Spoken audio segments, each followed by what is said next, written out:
Thank you, Mike. Lavernia ISD will now allow some staff members to carry concealed weapons on campus. Last night, the school board voted unanimously to implement a district guardian program. The decision comes after several months of discussions with parents, students, teachers, law enforcement, and district administrators. Lavernia's director of safety and security says 88% of residents supported the program in a survey earlier this year. Guardians must have 20 hours of classroom training, 20 hours at a firing range, a license to carry, pass annual psychological exams, and submit to random drug tests.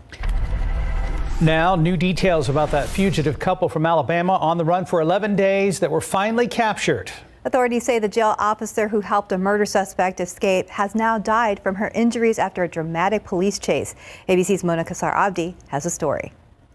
This morning, the corrections officer accused of helping a murder suspect escape from an Alabama jail has died from her injuries, and the inmate is back in police custody. An 11-day nationwide manhunt is over. This has ended a very long and stressful and challenging week and a half. The sheriff of Lauderdale County, Alabama, announcing Casey White and Vicky White were captured Monday, more than 200 miles away in Evansville, Indiana.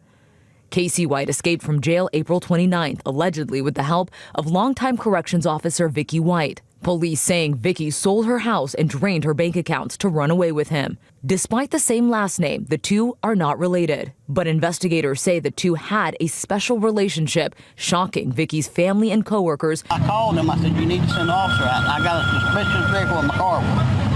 A tip led investigators to Indiana, where the manager of a car wash grew suspicious about a truck parked there for days. I walk up to the truck. I noticed the windows are down. And my first thought is, could be this guy from Alabama. He might be in there asleep, passed out, suicide, whatever. Surveillance video from the car wash showed a man who appeared to be Casey. Then investigators say they tracked the couple to a nearby hotel where the Whites took off as U.S. Marshals pursued them, eventually flipping a Cadillac over in a ditch. Casey was pulled from the wreckage and arrested. But authorities say Vicky was pinned inside with a gunshot wound to her head. They say Casey told them Vicky had shot herself. Vicky later died at the hospital, where an autopsy is expected today. We got a dangerous man off the street today. He is never going to see the light of day again. Casey White will now be transferred back to Alabama to face new charges related to his escape. Mona Kassar Abdi, ABC News, New York.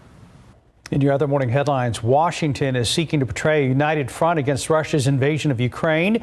President Joe Biden has signed a bipartisan measure to reboot the World War II-era Lend-Lease program to bolster Kyiv and Eastern European allies.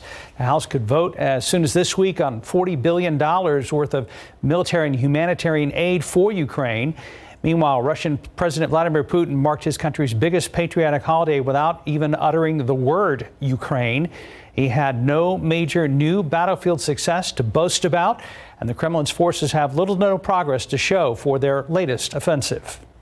South Korea's new leader was officially sworn in as president in the capital of Seoul today. In his inaugural speech, Yoon Suk-yeol said he has an audacious plan to strengthen North Korea's economy in exchange for denuclearization.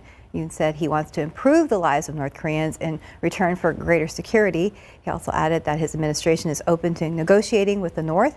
Yoon begins his 5-year term after defeating the country's Democratic Party leader last month.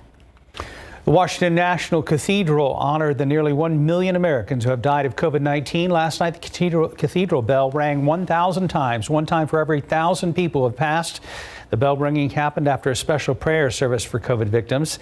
CDC's count for COVID deaths in the United States stands at more than 995,000 people. Some reports last week that it already passed 1 million.